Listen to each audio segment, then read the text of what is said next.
Hello everyone, I'm Leslie Cornwell, Certified Nurse Midwife with Empowering Midwifery Education. This section has to do with general information about labor and childbirth. So the legal disclaimer we put at the beginning of all of our information, it's for educational purposes only, not intended to substitute for professional, legal, or clinical advice. We try to keep our information as accurate and timely as possible, but make no claims and guarantees of the accuracy and updated information. The course objectives, the student will be able to understand why childbirth and labor are important topics to discuss, be able to explain exactly what is labor, the different stages, what happens during the childbirth process, signs of labor, and what are the different stages, first, second, and third, and how we can support families through that. Whether you're a birth assistant, you're a midwife, you're new or experienced into the birth world, it's good to go back to the basics times. So there'll be also course objectives of the delivery options, the different ways that people can give birth, natural versus induction, the pain management options that are available, the natural and the traditional medical ones, what exactly are labor contractions, helping clients be able to understand the timing of contractions, and the subjective and objective feelings that are coming with the contractions, what changes are occurring in the body and what people are feeling during those changes. So why is labor and childbirth a great conversation, just to go back to the basics? Because when we are advocating for normal birth, we really have to understand what is the birth process, what are the stages, what are all the changes with the hormones, the body, the thoughts, the things happening to a woman's body when it is time to birth her child. And it's important to understand, like, how can we comfort them? How can we advocate? How can we know what's normal and warning signs if we don't actually understand the normal birth process? So it's essential for us to really go back to the basics and just say, okay, these are the signs of labor, these are warning signs, these are the stages of labor, this is how we educate families on the stages of labor. And maybe you're new into this birth world and it's great for you to learn the different things. What's early labor, what's active labor, what's transition, what is pushing and birth and normal restitution, all these terms that are commonly used. It's important to have a good understanding of them.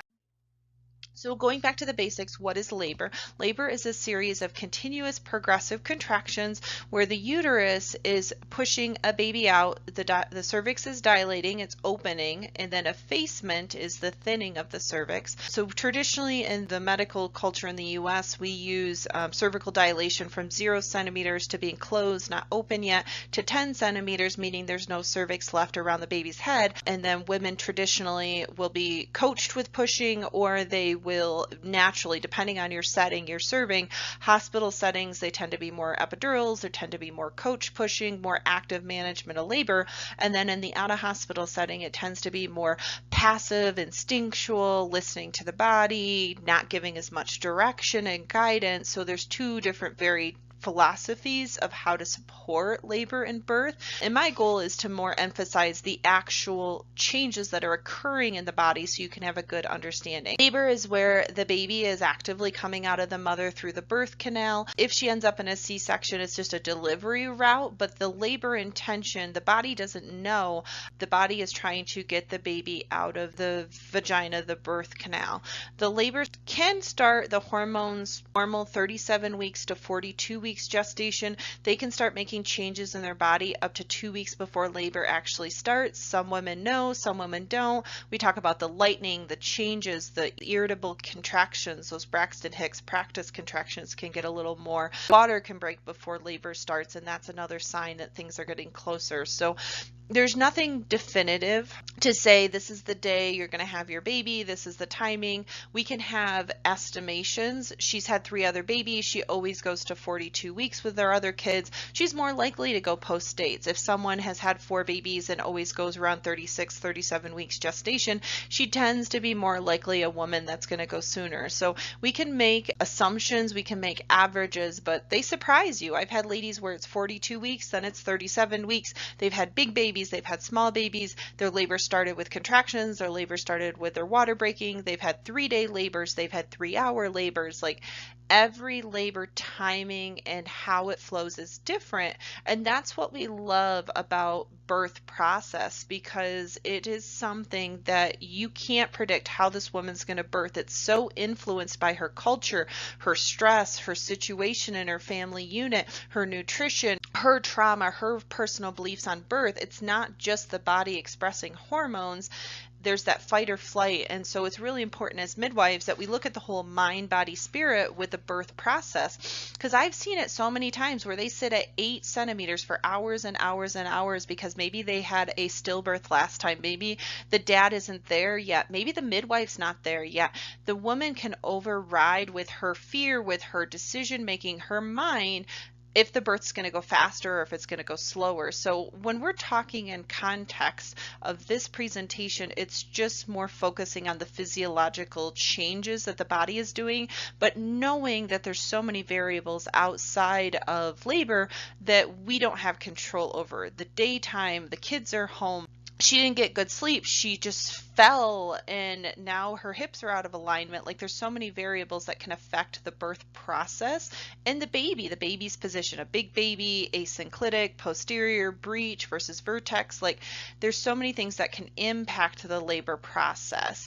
But just to get basics, the labor is a process in which contractions are coming, the cervix is opening, the mother is pushing out the baby, the placenta that supported the baby comes out traditionally after the baby. They can deliver in 2 ways. They can deliver vaginally or C-section. We're very grateful for our emergency services in our developed countries, but I think they do get used over emphasized. 1 in 3 women do not need a C-section. There's a lot of variables that do cause an overuse of cesarean section. So most women can deliver healthy vaginal deliveries based on evolution, based on our design of our bodies.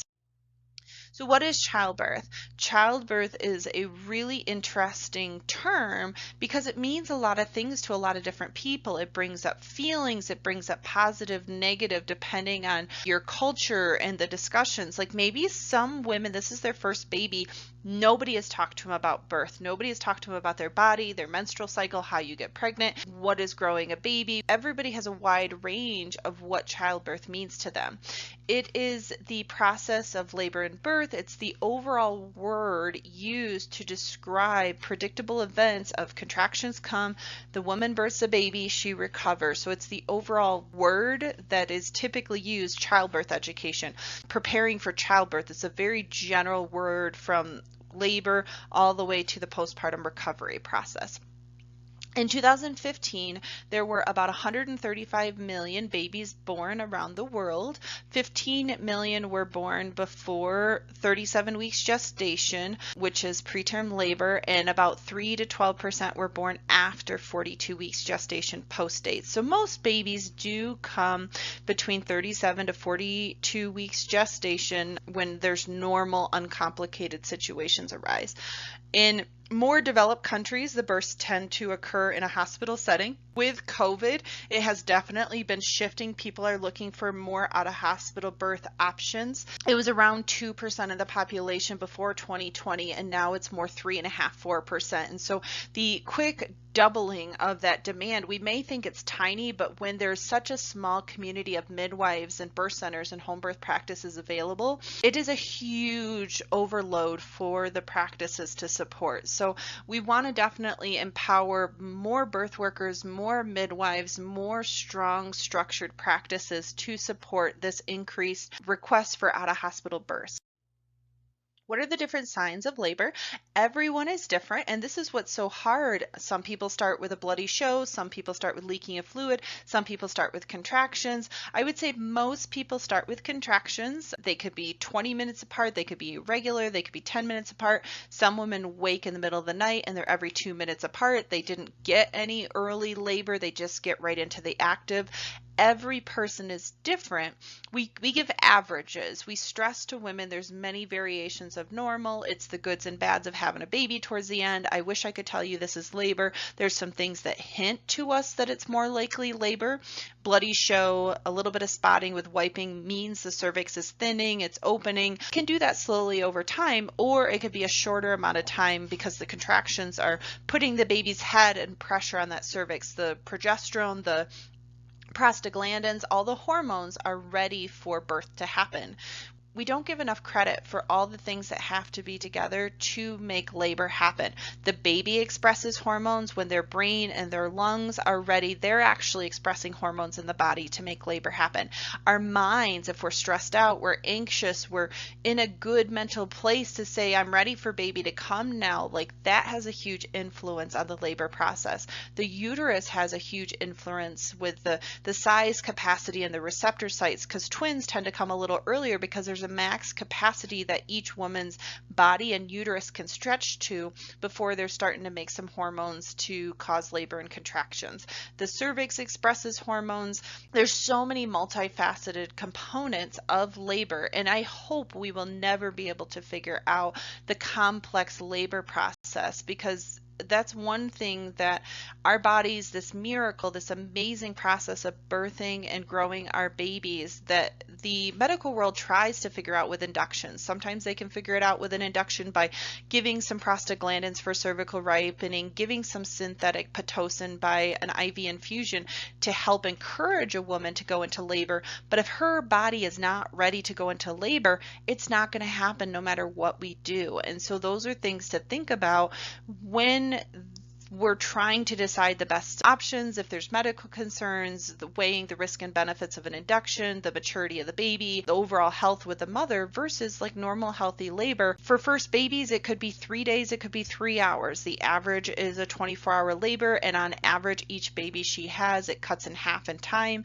but that's not 100%. So we always try to stress to women, they're pregnant, they're hormonal, they're towards the end, they're wondering if a baby's gonna come. I have put my foot in my mouth so many times because I'd be like, I'm sorry, I think we're going to have our visit in 2 weeks. Your cervix is closed, thick and high. You're not contracting.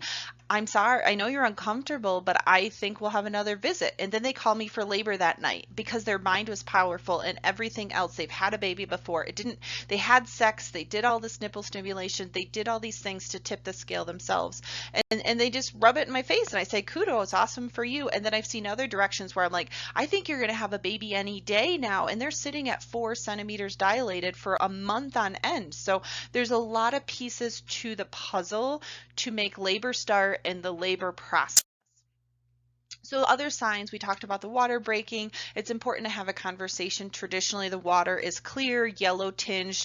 If it's thin meconium, it'll have like a light brown to it. Thick meconium's more green. It could have little pieces, particulate meconium. In out of hospital setting, low risk healthy is clear fluid. Thin meconium you can traditionally still do at home, but once it's thick, particulate, you definitely increase the risk of meconium aspiration, and delivering in the hospital or extra resources available is a good idea. Some women, the water will break before labor starts, about 10% of women. And there is a time thing. There's 2 variations of management during labor. You can do expectant management and kind of watch her temperature, risk of infection. Is she GBS positive? Trying to keep your hands out of the vagina to decrease the risk of infection, and seeing if she goes into labor on her own. Traditionally in the medical system, it's about 6 to 12 hours after the water breaks that they try to do an induction and get things going, especially first-time mamas that know that they're going to have a longer labor, because that's a protective barrier to the baby. So there's active management of labor, there's expectant management of labor, and depending on the rupture, if she's got other infections, she's got a fever, she's got concerns going on, that will help determine if we should get labor going or helping or not.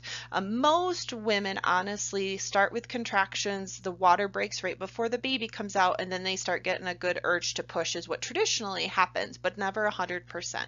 So the different stages of labor, there's the first stage, second stage, third stage. So the first stage has to do with the latent phase, the early labor, the active, the transition. It's from that 0 centimeters to 10 centimeters. Once you know she's in labor, the cervix is changing after every couple hours. It's got a little thinner, it's a little more open. It's a shorter amount of time that you're assessing the labor. The contractions are getting closer and stronger with time. She's getting bloody show, she's getting more pressure, she's getting more uncomfortable with things. That's how you know labor is progressing. Latent labor tends to take the longest, so I give the example of first-time mamas. Average labor 24 hours. The first 12 hours is the time when the midwife is traditionally not there. We try to sleep through it, we try to ignore it. They can typically do their daily activities. So the latent phase is milder contractions, they're irregular, they're 5 to 20 minutes apart. They're consistently getting closer and stronger with time. Active phase is more of that 4 centimeters all the way to 10 centimeters, and it has subset parts of it. So active phase includes transition. Transition usually happens around 7 to 8 centimeters. It's the most intense. It tends to be the shortest part of labor. There's just a little bit of cervix left that has a lot of nerve endings before the mom starts pushing. And then when you get to 10 centimeters, you usually start going into the next stage when the woman starts actively pushing, bringing her baby out to the world. That's that second stage. The contractions will consistently get closer, stronger, and more frequent, and eventually they're going to be closer to 2 to 4 minutes apart by the time she gets to the second stage. So the second stage is actually birthing the baby. It's actually when the cervix is completely dilated. There's a Ferguson reflex. There's a level in the pelvis where the baby hits that'll actually start a woman's body to involuntarily start pushing her baby out. It's kind of like throwing up. It's totally involuntary. They have no control over it. And rarely do we see that in a hospital setting because they have epidurals. They just tell them as soon as the baby 10 centimeters dilated, they don't care as much about the stations, the level of where the baby is in the pelvis, and they just tell the woman to push even if her body isn't quite ready. And so that's a very different philosophy of physiological birth versus active management of birth. In the community-based setting, we tend to see much more natural instinctual pushing occurring in the second stage of labor. So the third stage is after the baby came, we're waiting for the placenta. It could take a few minutes, it could be up to 30 minutes. Once you're more than 30 minutes of waiting for a placenta, we always start wondering why. Why isn't it separating? The baby's skin to skin, she had an uncomplicated delivery. Is there some concerns with the adhesions and the placenta, and start worrying about increased risk of postpartum hemorrhage and why the placenta is not separating? So it's usually just, I would say, with delayed cord clamping and checking out her bottom, it's usually 5 to 10 minutes after the baby is born, the placenta delivers, and that third stage of labor is completed. So there's different kinds of childbirth and delivery methods available. We talked about the different routes. We talked about you can choose to see a midwife. You can choose to see an obstetrician. You can choose to see a family practice physician. You can choose to deliver vaginally or C-section. We try to encourage women to pick C-sections if it's a medical reason versus elective, but that's part of living in a wonderful country where you have choices, you have options, and we give you informed consent and you are respected for the choice you make. With a vaginal delivery, the baby is born through the birth canal. Normal healthy term pregnancy is 37 to 42 weeks gestation, and that's the range where most women will go into labor.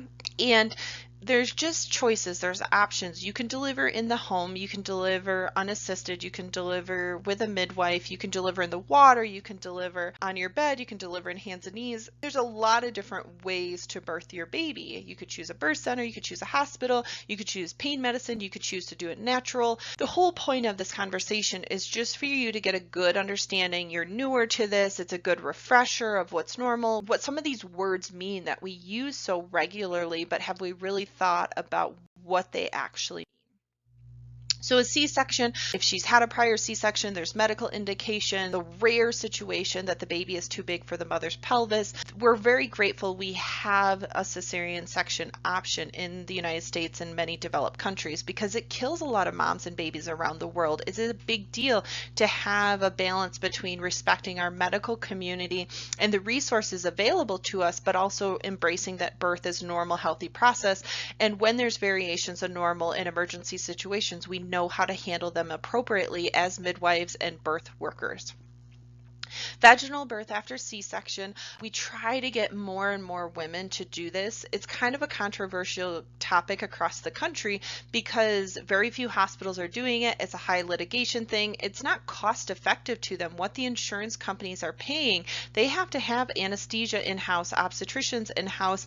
Many midwives in the hospital setting do not do these deliveries, not that they can't, and work with a physician to collaborate because the hospital is requiring the doc to be in-house. So the doc's going to say, well, I'm just going to take over and care of them. I want the revenue from the time and the responsibility. So I'm in an Indian health reservation right now, and where there's the TORC Act and there's more limited resources and midwives tend to run the units, VBACs, vaginal birth after C-section, trial of labor after C-section, is very common for the midwives to manage and take care of. In the home and birth center setting, you always have to think of a lot of different things because there's far less resources. The concern you have is that rare uterine rupture where minutes matter, and it can affect the life of a mom and a baby forever. And so we want to make sure we're really doing a thorough assessment and what are their chances of the uterine rupture. Was it a close interval between the deliveries? Did she have a C-section the first time for breech and she's had 3 prior C-sections? She's much higher risk of a uterine rupture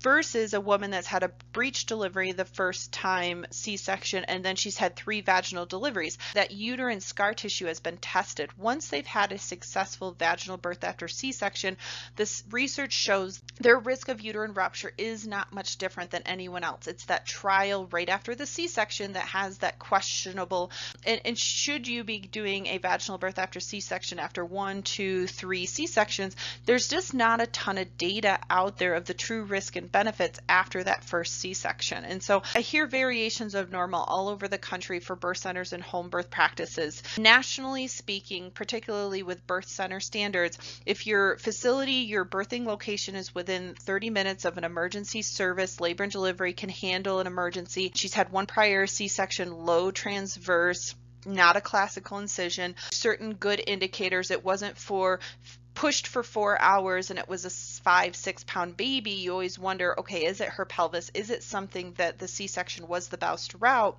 Or was it a non-reassuring heart tone, something totally irrelevant to that baby, and it was an emergency and we're grateful we have it, but it didn't have anything to do with the adequacy of her pelvis and the potential future of having a successful vaginal delivery. So these are more assisted delivery methods in an emergency situation in the hospital setting. They're not used in the community-based birth setting. A vacuum extraction is like a suction cup that they put over the top of the baby's head. There's obviously risk and benefits to every option you choose. These 2 options are not part of routine vaginal deliveries. They're used in emergency situations. The baby is so close to coming out, particularly first-time mamas. I would say for multigravida women that have had babies before, you can say, hey, your baby's heart tones are low, you're starting to have some extra bleeding, we need to get your baby out now. They will find the way to get their baby out now. First-time moms, the tissue's never been stretched before. It's a lot harder to give them that guided direction. So vacuum extraction is to help when the baby is close to delivering and there's a few contractions left, but you need to get baby out now for an emergency situation. Forceps deliveries, I'm seeing those less and less. It's really based on the training of the residency and the physicians in a local area. Vacuums tend to be the more common use. Midwives can get special privileges to do vacuums, but most of them prefer to just call their collaborating physician. But I promise you, if you're in a low resource area and minutes matter, you will grab that vacuum and you will help that baby out because you know their heart rate, their cord is being kinked for one reason or another. They're bleeding, there's a placenta abruption, there's a cord that got broken. We need to get the baby out now and make sure that the baby is safe. So forceps delivery, they look like big giant salad tongue. They cause a lot more trauma to the mother with tears than they actually do to the baby. And there's an art to them. You have to be, I've never seen a midwife do the forceps, and to me it just seems far more barbaric than doing the vacuum. So it really has to do with the cultural norms and the style of the local hospital organizations. But it's the same key concept. The baby is stressed out. We need to get the baby out right away. So these are the stages of labor. We've already reviewed them. The first stage is that latent, the initial stage, early labor, that first 12 hours on a first-time mama, where things are just going to that first 5 centimeters. Things are thinning. The contractions are every 5 to 20 minutes apart. And then as you notice with the active phase, the baby's a little lower in the pelvis. The cervix has thinned out, effaced a little bit more. Things are starting to open. The mom's feeling more pelvic pressure. Transition, you can notice that the cervix is almost all gone. There's 7 to 8 centimeters. There's just a little bit around the baby's head. It tends to be the most intense part of the contractions. They're short, they're on top of each other. This is when they get nauseous. This is when they tend to say, I want to go to the hospital for an epidural and pain management, because the transition is the pits. It can last 20 minutes. It can last a couple hours. Everybody is different. When they've had a baby before, it tends to be a pretty quick transition from transition to pushing. And then the second stage, as you can see, that's when delivery is actually happening. There's no cervix left. The baby is actually coming through the birth canal. This baby is in an anterior presentation. So posterior would be the sunny side up. The baby's rotated, and they're harder to push out when they're posterior because it's a larger angle of the baby's head going through the birth canal. So asynclitic is another word I use. It's where the baby's head is a little cockeyed, it's a little off to the side. You're getting like an odd angle of the baby's head coming out. So the second stage is when they start pushing to when the baby comes out. And then the third stage, as you can see, the baby is already out, the cord has been cut. We're waiting for the placenta to separate. That was the lifeline to the baby while it was growing inside its mother. It could take 5 minutes, it could take up to 30 minutes, and you'll see signs of separation. The mom will start feeling some cramping. That's another benefit if they don't have pain meds. If they have an epidural, you have to be much more aggressive in interventions, assessment tools, because the mom doesn't have the sensations to describe to us when she's having the contractions, the feelings she's having. So that's another benefit community-based midwives have. So she'll start cramping, there'll be signs of separation, there'll be some bleeding, the cord will start to slide out of the vagina a little bit, and so the placenta is ready to deliver. So inductional labor, this isn't something traditionally out of hospital midwives worry about or deal with, but if you're in the hospital setting or you have a lady that is needing an induction for a medical reason in the hospital setting, it's nice for the midwives to have a good sense of what are the different options for induction, depending on the risk for mom and baby, the situation. Is it for preterm labor? Is it for post dates? Her Bishop score, how ready her cervix is to deliver a baby, how thin it is, how open, how soft, the position. There's actual algorithms to give you the statistics of the success rate based on how ready her body is. So you have to, as a midwife, it's not that you have to know the ins and outs, but giving them a high level education of, okay, your cervix, I just checked you, your cervix is closed, thick and high. It's going to take some time to have an induction. Your body is not quite ready. They're going to give you some medicine to help soften the cervix. They can give it to you vaginally. They can give it to you orally. It's typically Cytotec, Cervidil. It's a prostaglandin to help stimulate the softening of the cervix. Maybe they're going to do, your cervix is thin, it's open, you're 3 centimeters or 4 centimeters. They'll consider doing some IV infusion of oxytocin, pitocin, man-made drug to help actually make contractions. There could be Foley bulbs, which are used to kind of thin and mechanically dilate the cervix. You can use it in conjunction with prostaglandins. You can use it in conjunction with oxytocins. Every facility across the country does things slightly different. Some women, their cervix is 4 centimeters. There's a bulging bag of water. She's already starting to contract a little bit. Some women literally just need their water broken to get them into labor. And so always thinking about, as a midwife, a physician in the hospital setting, we want to do the least amount of intervention to have the highest success rate. And so if a woman has a poor Bishop score, we're going to have to do a lot more interventions and a longer induction process than a woman that's had a baby before and her body is very close to going into labor on its own. So there's different pain management options to utilize during labor. There's the non-medicated pain management options. There's water therapy, meditations, relaxation techniques, breathing techniques, touch, effleurage, hot, heat, warm compresses, cool washcloths, massage, distractions, imagery. They can look pictures of their baby. They could do the lotus burst. They could do hypnosis. There's a lot of positioning, really changing the angle of the pelvis and the baby and constantly moving and finding better positions, rubbing the lower back. Everybody is different, but water therapy tends to be a real favorite in the out-of-hospital community. And then traditional options in the hospital setting, just more so you're aware of the different choices available.